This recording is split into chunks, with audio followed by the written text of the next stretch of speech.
오늘 제목은 복 있는 사람입니다. 사람들 중에 복을 싫어하는 사람은 없는 것 같습니다. 복 많이 받으세요. 복이 넘칩니다. 복스럽게 생겼네요. 말만 들어도 흐뭇한 그런 말들입니다. 다른 한편으로는 다리 떨지 마라, 복 나간다. 한숨 쉬면 복 달아난다. 소문 만복네, 웃으면 복이 와요와 같이 생활 습관을 복과 연결하여 사용하는 것도 보게 됩니다. 복이 어떤 일의 근거가 되거나 중요한 권위를 가진 것처럼 여겨집니다. 심지어는 복동이, 만복이, 복희, 복실이 등 사람들의 이름에 복자를 넣어서 쓰기도 하고, 복바위, 복샘, 복고개, 이렇게 자연물이나 아니면은 동네 이름에도 복자를 붙이기도 했습니다. 갓난아기가 태어났을 때 그것을 쌓은 강보에도, 그리고 돌이 되었을 때 그 옷에도, 부녀자들의 한복에도, 장신구에도, 반지꼬리에도, 모자에도, 신발에도, 그리고 베개에도, 이불에도, 요에도 복자를 수를 놓아서 기록해 두기도 했습니다. 머리부터 발끝까지, 일어나고 누울 때까지 항상 복으로 가득하기를 원하는 그런 바람이 있는 것입니다. 사람들이 의식하던 그렇지 않았던 복이 생활 깊숙이 들어와 있고, 넘치면 넘칠수록 좋은 것, 가지고 싶은 것으로 받아들여진 것입니다. 오늘 본문에도 이 복이라는 말이 나옵니다. 복 있는 사람은, 행복한 사람은, 이렇게 시작되고 있습니다. 시편은 하나님의 언약 백성들이 자신들이 경험한 그런 일들 가운데 마음 깊은 곳에서 우러나오는 고백들을 신앙시로 고백한 내용을 모아둔 그런 책입니다. 출애굽 시대인 모세 때부터 포로 때 이렇게 귀환했던 고라 자손, 대략 한 1000년 정도 되는데, 그 시간까지 다양한 지역에서 다양한 저자들이 자신이 하나님에 대한 그런 고백들을 했고, 그것들을 모아둔 그런 책인 것이죠. 전체로 보면은 5권의 책들이 이렇게 각각의 주제를 가지고 있습니다. 모세오경과 비교하여 설명하는 경우도 있는데 총 150편 정도 있죠. 그 중에서 이 시편 1편은 그 시편 150편 전체를 아우르고 대표하는 것으로 일종의 서시 같은 역할을 합니다. 창조자, 그리고 역사의 주권자로서 하나님에 대한 그 신앙을 오늘 본문에 보면 의인과 악인이라는 대조 가운데서 표현하고 있는 것입니다. 거기에 그 시작을 알리는 그 첫 마디가 바로 복이라는 단어입니다. 시편의 내용을 함축하고 앞세우는 것으로 복이 중요한 의미를 가지고 말해진 것입니다. 그런데 이렇게 좋은 복이 종종 우리에게 오해되고 있는 것을 보게 됩니다. 1차적으로는 그 복이 정확히 무엇인지를 모른다는 것이고, 2차적으로는 그 오해된 내용 때문에 복 자체를 열망하게 되었다는 것입니다. 이러한 경향 때문에 교회사 속에서는 기복주의라는 이름으로 이런 행태를 경계하기도 했습니다. 복을 구하고 받는 것에만 치중한 나머지 그 복을 베푸는 주체나 그 주체가 의도하는 그런 목적, 의미, 이런 것들은 전혀 생각하지 않은 것이죠. 자기가 세운 기준에 부합하면 복이고 아니면은 화다라고 생각하는 것입니다. 이런 사람에게는 오로지 자기 자신의 복, 이익밖에는 없습니다. 기복주의 신앙이 비판받은 지점이 여기입니다. 여러분은 어떤 복을 구하고 받으셨습니까? 제가 이렇게 질문하는 이유는 지금 이 질문에 언뜻 떠올랐던 대답이 여러분이 복을 생각하는 이해, 그것을 반영하고 있기 때문입니다. 오늘 본문을 통해 살펴볼 내용 가운데 어떤 부분에서 여러분들이 공통된 생각을 가지고 있고 차이를 가지고 있는지 돌아보시면 좋겠습니다. 덧붙여서 또 하나 우리가 하는 오해를 교정하려고 합니다. 그것은 용어에 관한 문제인데 복과 축복의 차이에 관한 것입니다. 지금이야 워낙 둘을 똑같은 의미로 쓰고 있기 때문에 신학 사전에서도 그냥 같이 쓰자 하는 것으로까지 되기도 하였고, 언어가 시간을 따라 변화하는 특징이 있기 때문에 그렇게 쓰기는 하지만 엄밀히 말하면 이 복과 축복은 다른 말입니다. 복은 성경을 보면 하나님께서 사람에게 주시는 것입니다. 그러나 축복은 빌축자를 써서 복을 빈다 하는 뜻으로 사람이 사람에게 하는 것입니다. 창세기 12장 1절에서 3절을 보게 되면 아브라함에게 하시는 하나님의 말씀이 이렇게 기록되어 있습니다. 여호와께서 아브라함에게 이르시되 너는 너의 본토 친척 아비 집을 떠나 내가 네게 지시할 땅으로 가라. 내가 너로 큰 민족을 이루고 내게 복을 주어 네 이름을 창대케 하리니 너는 복의 근원이 될지라. 너를 축복하는 자에게 내가 복을 내리고 너를 저주하는 자에게 내가 저주하리니 땅의 모든 족속이 너를 인하여 복을 얻을 것이니라 하신지라. 여길 보십시오.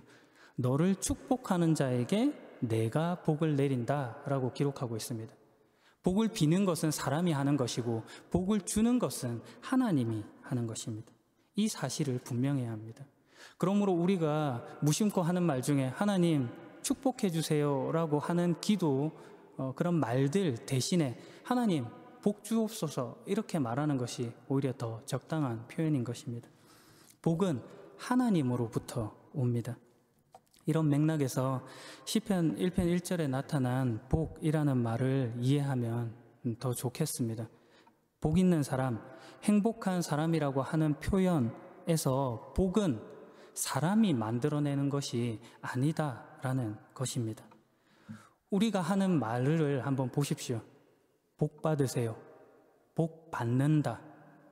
복은 능동의 의미가 아니라 수동태의 의미로 다가오는 것입니다. 받는 것입니다. 복을 만든다거나 복을 계획한다거나 하는 것이 아닌 겁니다. 한 개인 스스로의 산물이 아니라 외부로부터 주어지는 선물에 가까운 것입니다. 그런 까닭에 복을 대체하여서 은혜, 은총 이런 말들을 종종 쓰는 것입니다. 복이 하나님으로부터 오는 은혜의 선물인 것입니다. 우리가 복을 받는다 할 때 이 관점을 놓치지 않았으면 좋겠습니다. 복은 하나님으로부터 옵니다. 오늘 본문의 시작은 그 은혜, 은총, 복 있는 사람이 어떤 사람인가 하는 것을 말해주고 있습니다. 복 있는 사람들은 악인들의 꾀를 따르지 않고 죄인들의 길에 서지 않고 오만한 자의 자리에 앉지 않습니다. 여기서 복 있다 하는 말에 사용된 히브리어 단어는 아쉬레입니다. 이 단어는 에쉐르라는 복수 형태로 곧다, 똑바로 가다 이런 뜻을 가진 단어입니다. 그러니까 하나님께서 제시하는 길을 똑바로 가는 것, 그 자체를 복이다라고 성경이 이야기하고 있는 것입니다. 파생된 의미로 번영, 성공, 이것은 그 이후에 따라오는 것으로 설명하고 있습니다. 더욱이 본문에서 이 단어 복이 있다 하는 복 있는 사람이라고 하는 이 말은 감탄의 형식으로 되어 있습니다. 관련한 그런 서술어가 없습니다. 쉽게 말하면 이 사람이 얼마나 행복한 사람인가 이렇게 설명하는 것입니다. 좀 다르게 말하면 복 있는 사람이 되기 위해서 이렇게 저렇게 해라 하는 어떤 도덕적인 명령으로 쓰고 있는 말이 아니라는 것입니다. 오히려 너희가 어떤 존재인지 그것을 알아라. 얼마나 복 있고 복된 인생을 살고 있는 존재인지 봐라 하는 의미로 감탄의 형식을 쓰고 있는 것입니다. 하나님이 없는 자, 답이 없는 자로 악인의 길이 아니라 하나님께서 제시하신 길을 따라갈 수 있는 자, 답이 있는 존재로, 복된 존재로 너희가 서 있다 하는 것을 지금 성경이 가르쳐주고 있는 것입니다. 이것이 복 있는 사람입니다. 이어지는 3절의 말씀이 이것을 더 명확히 해줍니다. 그는 마치 시냇가에 옮겨 심은 나무와 같습니다. 이 말씀을 보십시오. 황무지가 아니라 바위가 아니라 시냇가에 있는 나무입니다. 이스라엘은 건기와 우기가 확실하게 구별되어 있고 비, 물 이런 것들이 귀합니다. 대부분의 관목들을 보면 키가 매우 작습니다. 하지만 시냇가에 있는 나무들은 그보다도 2배 정도 크게 자라고 풍성하게 있는 것이죠. 그러면 우리는 당연히 이렇게 생각합니다. 나도 시냇가에 있고 싶다. 그런 나무이고 싶다. 하지만 성경에 나타난 그 나무에 관한 표현도 자세히 보십시오. 그 나무는 시냇가에 옮겨 심은 나무입니다. 옮겨 심겨진 나무인 것입니다. 누군가가 옮겨 심었다라는 것을 전제한 말인 것이죠. 그 나무 자체가 스스로 거기까지 간 것이 아니라 누군가 그 일을 했다가 성경이 말하는 말입니다. 이것이 핵심입니다. 내 노력의 산물이 아닌 하나님의 선물, 은혜, 은총, 이것이 복 있는 사람의 모습인 것입니다. 복음입니다. 그런 사람이 가지는 복을 또 자세히 봅시다. 계절을 따라 열매를 맺고 그 잎새가 시들지 않는 나무 같다고 그럽니다. 계절을 따라 열매를 맺는 것입니다. 그를 그답게 만드는 어떤 원칙 가운데 그가 자라가고 열매를 맺게 된다 하는 그런 표현입니다. 욕심을 부리고 만들려고 아등바등하고 움켜쥐려고 하고 빨리 성취하려고 하는 것에서 생산되어지는 것이 아니다라는 것을 성경이 말하고 있는 거죠. 창조하고 옮겨 심은 이의 뜻과 때를 따라 이루어지는 일들인 것입니다. 우리는 이미 시냇가에 옮겨 심겨진 존재로 시들지 않는 나무와 같습니다. 그러니 조급함으로 기복신앙에 빠질 이유가 없는 것이죠. 옮겨 심은 이가 누구인지, 그가 어떤 의도와 목적을 가지고 있는지, 어떤 복을 주었고 그 복이 무엇인지를 알고 누리는 것, 그것이 복 있는 사람의 모습인 것입니다. 그런 사람은 1절에 나타난 그런 소극적인 모습으로 머물러 있지 않습니다. 나쁜 사람의 게임을 따라간다거나 아니면 죄인들을 가는 길에 함께 서 있다거나 빈정대는 사람들과 함께 앉아 있지 않다. 이 정도로 머물러 있기를 원하지 않습니다. 더 적극적으로 하는 거죠. 여호와의 가르침을 즐거워하고 밤낮으로 그 가르침을 깊이 생각하는 자로 서게 되는 것입니다. 감탄의 형식으로 이 사실을 강조하고 있습니다. 반대로 악인들은 그렇지 않다고 이야기합니다. 마치 바람에 쉽게 날아가는 겨와 같다고 하죠. 이 겨는 곡식의 껍질을 벗겨놓은 것들을 통칭하는 그런 말입니다. 약한 바람에도 쉽게 날아가 버리는 그런 것이죠. 복 있는 자와 대조한 그런 모습입니다. 악인들은 그 자신이 의도한 대로 나아가고 전진하고 있다고 수고하고 애쓰겠지만 그는 정작 흩어져 버리고 무게감도 없고 일관성도 없이 답이 없는 존재로 살아가는 것입니다. 하나님이 없는 자는 필연적으로 그런 모습일 수밖에 없다 하는 것을 말해주고 있는 것이죠. 그런데 시편 1편이 지금 무엇을 강조하고 있다고 말합니까? 너희는 이미 복을 받은 존재야. 이 사실을 말하고 싶은 것이지 악인과 의인을 구분하고 싶어서 구분지어 이 말을 하려고 쓴 것이 아닌 겁니다. 우리는 이미 하나님께서 함께 하시고 복을 받은 존재입니다. 어떻게 아냐고요? 창세기 1장 27절과 28절을 보십시오. 그래서 하나님께서 하나님의 형상대로 사람을 창조하시되 남자와 여자를 만드셨습니다. 하나님께서 사람에게 복을 주시며 말씀하셨습니다. 하나님께서 사람을 만드시고 복을 주셨습니다. 우리는 이미 복 받은 인생인 것입니다. 복 있는 사람입니다. 그런데 우리가 그 말을 귀담아 듣지 않는 거죠. 다른 생각을 하는 것입니다. 끊임없이 반문이 일어나는 겁니다. 하나님, 우리를 이렇게 사랑하시고 복 주셨는데 왜 우리의 인생은 이렇게 고달픈 겁니까? 이런 말이 끝도 없이 나오는 것입니다. 그러나 이를 위해서는 더 깊은 이해가 필요합니다.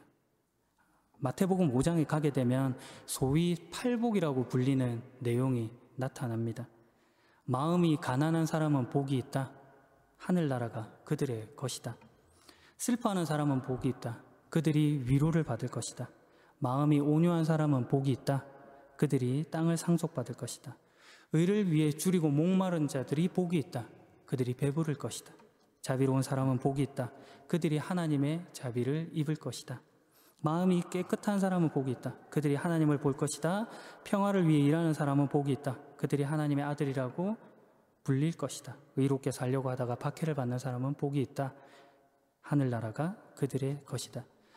회개하라, 하늘나라가 가까이 왔다 하셨던 그 핵심된 내용을 산에서 많은 무리들을 모아두시고 설교 형태로 하신 중에 나온 말씀입니다. 마태복음 5장에서 7장까지 산상 설교 가운데 예수님께서 처음으로 하시는 말씀이 바로 이 내용인 것입니다. 예수님께서 복에 대해 말씀하신 것이죠. 이 말씀을 들을 때 똑같이 생각합니다. 나도 그 복 받고 싶다. 그 땅 상속받고 싶다. 배부르고 위로받고 싶다. 이런 생각합니다. 그러면서 더 붙이겠죠. 뭘 하면 된다고? 뭘 하라고? 그래, 복 얻으려면 이러저러 하면 되겠구나. 이렇게 쉽게 읽고 생각합니다. 애통하고 온유하고 청결하면 되겠지. 내가 그래야겠다. 너무 쉽습니다. 그러나 이 팔복에 관한 원문의 내용도 이렇게 시작하고 있습니다. 복이 있다.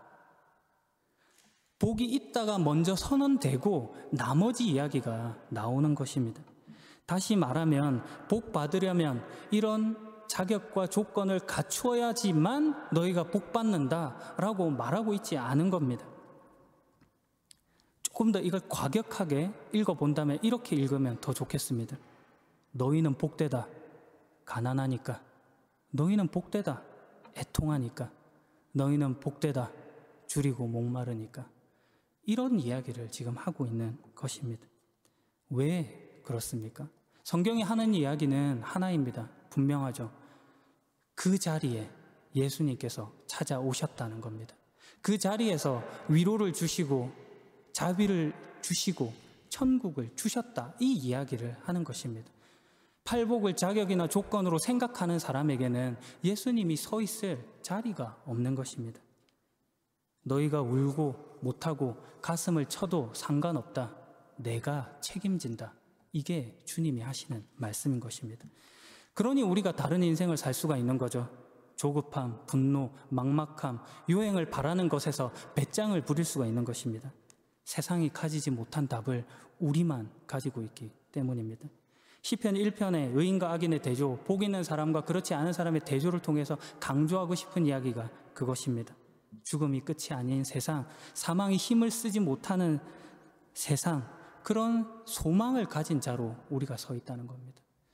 하나님께서 우리를 더 살게 하시면 나를 통해 더 하실 일이 있구나라고 생각하고, 하나님이 나를 좀 더 일찍 부르시면 나를 정말 너무 빨리 보고 싶으신가 보다라고 생각하는 것, 그것이 신앙인의 모습인 것입니다.